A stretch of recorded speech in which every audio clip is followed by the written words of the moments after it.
পাবনা জেলার সুযোগ্য police super জনাব মোহাম্মদ মুর্তজা আলী খানের নেতৃত্বে অত্র থানায় আমি যোগদানের পরে জয়েন করার পরে 5টি অবৈধ অস্ত্র উদ্ধার করা হয়েছে। গাঁজা, হিরোইন, ট্যাফেন্ডাইন ট্যাবলেট, মদ সহ বিভিন্ন মাদকদ্রব্য উদ্ধার করি। বিভিন্ন বিদেশিদের নিরাপত্তা এবং রেলের নিরাপত্তা, পাশাপাশি বিভিন্ন ফরেনারদের নিরাপত্তার ব্যবস্থা করেছি।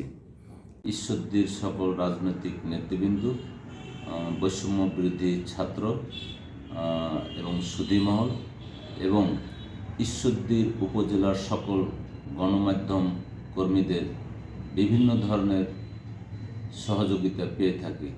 এই জন্য আমি তাদের প্রতি কৃতজ্ঞতা জ্ঞাপন করছি।